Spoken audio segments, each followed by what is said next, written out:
لیکن الرسول، اب سائملٹینیس کنٹراسٹ، جبکہ دوسری طرف اللہ کے رسول والذین آمنوا معہ، اور جو ان کے ساتھ ایمان لے کے آئے، کامل الایمان اصحاب اہل البیت علیہم السلام، جاہدوا باموالہم وانفسہم، وہ تو اللہ کی راہ میں اپنی جان اور مال کے ذریعے جہاد کرتے ہیں، اللہ اکبر، وَأُولَٰئِكَ لَهُمُ الْخَيْرَاتُ، اور انہی کے لیے ہیں ساری بھلائیاں، دنیا میں بھی اور آخرت میں بھی اللہ کی طرف سے۔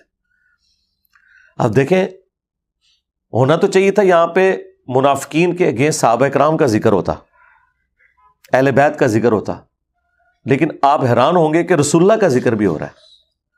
یعنی رسول اللہ صرف دعوت دینے کے لیے نہیں آئے، بلکہ پریکٹیکلی وَأَنَا أَوَّلُ الْمُسْلِمِينَ ہے۔ نبی علیہ السلام خود بھی اللہ کے اسی طریقے سے اوبیڈینٹ بننا آپ کے لیے ضروری ہے جس طرح کے باقی لوگوں کا۔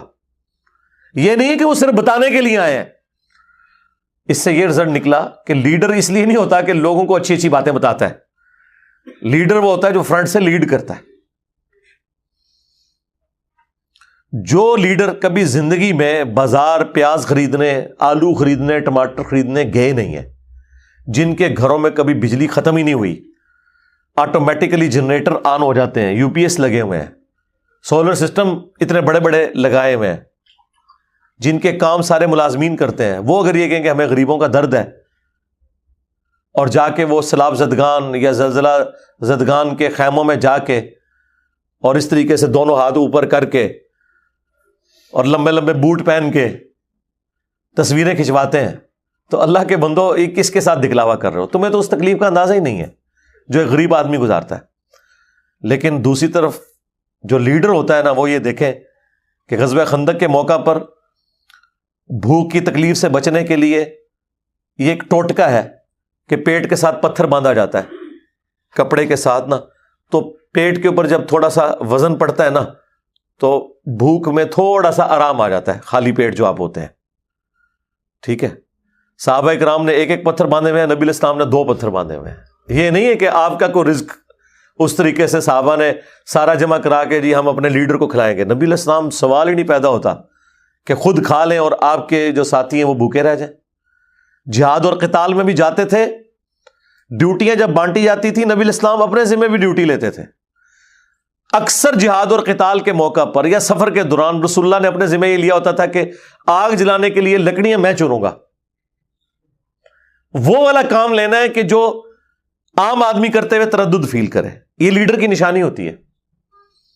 لیڈر فرنٹ سے لیڈ کرتا ہے۔ اور یہاں پہ دیکھ لیں، اللہ تعالیٰ نے پھر اگر اپنا پیغمبر بھیجا ہے نا تو اس پہ فخر کیا ہے کہ منافقین کے اگینسٹ رسول اللہ کا کریکٹر بتایا جا رہا ہے، لیکن الرسول والذین آمنوا معہ، لیکن دوسری طرف اللہ کے رسول، الرسول خاص رسول، اور ان کے ساتھ جو ایمان لائے ہیں وہ تو اپنی مال اور جان کے ذریعے اللہ کی راہ میں جہاد کرتے ہیں۔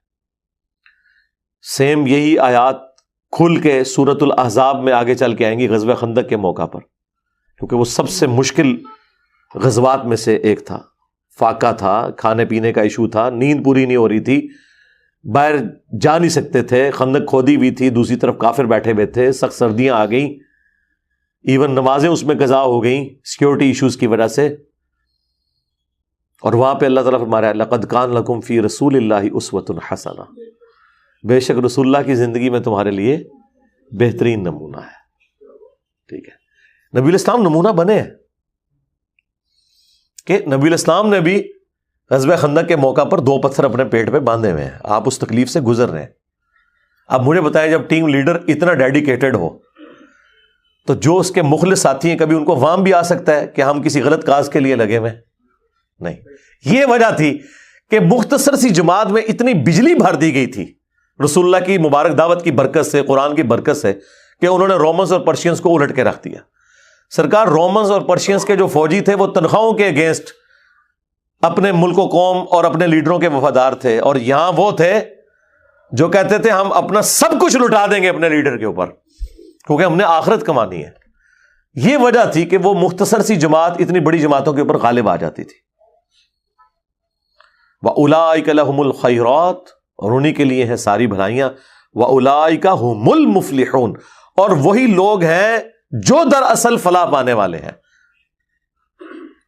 اعد اللہ لہم جنات تجری من تحتها الانہار، ایسے ہی لوگوں کے لیے اللہ تعالیٰ نے وعدہ کر رکھا ہے، تیار کر رکھا ہے ان کے لیے ایسی جنتیں، باغات، تجری من تحتها الانہار، جن کے نیچے نہریں بہتی ہوں گی، خالدین فیہا، ان میں رہیں گے ہمیشہ ہمیش، ذالک الفوز العظیم، یہ ہے اصل میں بڑی کامیابی۔ اللہم اجعلنا منہم مع النبیین والصدیقین والشہداء والصالحین، آمین۔ یعنی اللہ کے نزدیک کامیابی یہ ہے کہ سرکار تن من دھن اللہ کے لیے لٹا دینا ہے۔ ہاں، دنیا میں کامیابی مال و دولت کو، بینک بیلنس کو، پراپرٹی کو، بڑے منصب کو سمجھا جاتا ہے، اور اللہ کے نزدیک یہ ہے کہ سب کچھ اللہ کے لیے لٹا دیا جائے، تو یہ کامیابی ہے۔ اچھا، بسا اوقات لوگوں کے ذہن میں یہ بھی وسوسہ آتا ہے کہ ٹھیک ہے پھر جنگلوں میں نکل جائیں۔ نہیں سرکار، آپ کو کون کہہ رہا ہے آپ جنگلوں میں نکلیں؟ یہ تو اسلام کے بالکل مخالف تعلیمات ہیں۔ ابھی آج ہی ایک درس کے بعد مجھے ڈاکٹر صاحب ملنے کے لیے رکے اینڈ پہ، تو وہ بڑے فخریہ مجھے بتا رہے تھے کہ ہمارے ایک ریلیٹیو تھے، وہ جوانی کی عمر میں اپنی بیوی کو چھوڑ کے غائب ہو گئے تھے، اور کئی سالوں کے بعد مجھے کہنے لگے آپ کے والد صاحب کی ملاقات ہوئی ان کی مسجد نبوی شریف میں، اور وہ دین کے لیے وقف تھے، کئی سالوں سے مسجد نبوی میں 5 نمازیں پڑھ رہے تھے، اور وہاں وہ اتنے بڑے بزرگ بنے تھے کہ عربی آ کے ان کے لیے دسترخوان بچھاتے تھے۔ وہ پیر بن جاتا ہے جب بندہ ہر وقت ایک بندہ مسجد میں رہے، تو یہاں تو لوگوں کو ویسے ہی لگتا ہے کہ پتہ نہیں بڑا پہنچا ہوا ہے، اور وہاں وہ اتنے بڑے بزرگ بنے ہوئے تھے، لوگ ان سے دعائیں کرواتے تھے۔ وہ کہتے ہیں جی آپ کے والد صاحب نے جب بتایا تو پھر ہم یہاں سے ان کی بیوی کو وہاں لے کے گئے، ٹھیک ہے، اور یہ نہیں ہے کہ جا کے اسے کو لان تان کریں، یہ بھی اس کو بزرگ سمجھ کے اس کے پاس گئے ہیں، اور وہاں یہ آج کا میں آپ کو تازہ واقعہ بتا رہا ہوں، یہ پڑھے لکھے لوگوں کا حال ہے۔ وہ کہتے ہیں جی وہاں پہ پھر ان بزرگوں نے کہا کہ جی میں تم سے آفیشلی معافی مانگتا ہوں، یعنی یہ نہ جاتی تو ان کو تو پتہ ہی نہیں کہ بھاڑ میں گئی بیوی تو، اور کہا کہ میں تمہیں آج نہ طلاق دے کے آزاد کرتا ہوں۔ وہ بوڑھی ہو گئی ہوئی ہے اپنے خاوند کے انتظار میں۔ یہ مجھے فخریہ سنا رہے، میں نے کہا ڈاکٹر صاحب آپ پڑھے لکھے آدمی ہیں، یہ کون سا اسلام ہے؟ اچھا، لوگ سمجھتے ہیں کہ میں کسی سے مرعوب ہو جاؤں گا، آپ کو پتا ہے میں نہ زندہ چڈے نہ مرے ہوئے چڈے، مونو کو یہ غلط سنائے گا، اور میں تو کوئی رکھ رکھاؤ بھی نہیں کرتا۔ بھئی ہمیں کیا کس چیز کی پرواہ ہے؟ ہمارے سامنے کوئی ایک چیز فخریہ بیان کرے جو صراحتاً رسول اللہ کی تعلیمات کے خلاف ہو، لے جاؤ تو ہاں یہ کون سا دین ہے؟ میں نے کہا آپ جیسا پڑھا لکھا بندہ، تو وہ فوراً کہنے لگے نہیں میں یہ نہیں کہہ رہا کہ وہ اس نے اچھا کام کیا، غلط کیا ہے۔ میں نے کہا بالکل غلط کیا، حرام کام کیا ہے۔ میں نے کہا اس نے جہنم کمائی ہے۔ آپ سمجھ رہے ہیں مسجد نبوی میں بیٹھا ہوا ہے تو وہ مرتے ہی بقیہ غرقت میں دفن ہوگا، اور رسول اللہ اس کی شفاعت کے لیے قیامت دن کھڑے ہو جائیں گے؟ چمڑی نہ اترے ایسے بندے کی۔ حقوق العباد تو اللہ نے معاف نہیں کرنے، بندوں پہ چھوڑے ہوئے۔ خدا کے لیے اللہ سے ڈر جائیں، یہ کون سا دین ہے؟ اسلام میں تو کوئی رہبانیت نہیں ہے، اسلام میں کوئی مولوی ازم، کوئی پائیت، کوئی پادری ازم، یہ چیزیں ہے نہیں ہیں۔ زیادہ سے زیادہ اسلام کی رہبانیت مسجد میں بیٹھنا ہے، اعتکاف سال میں ایک دفعہ، وہ بھی سنت ہے، فرض کوئی نہیں، یا نماز کے بعد تھوڑی دیر بیٹھ کے اذکار کر لیے، یہ گوشہ نشینی ہے ایک مسلمان کی۔ باقی تو مسلمان تو پریکٹیکل زندگی گزارتا ہے۔ ایسے لوگ تو فیل ہو جائیں گے۔ جو شخص میدان امتحان سے اٹھ کے باہر چلا جائے تو فیل ہوگا۔ ہماری بیوی، بچے، ماں باپ، یہ تو ہمارا ٹیسٹ ہے۔ ان کو جو چھوڑ کے بھاگ کے مسجد میں بیٹھا ہوا ہے کئی سالوں سے، فیل ہو گیا پکا۔ اور انہی کے بارے میں قرآن میں ہے عاملۃ ناصبہ، قیامت کے دن لوگ پیش ہوں گے دنیا میں عمل کر کر کے تھک چکے ہوں گے۔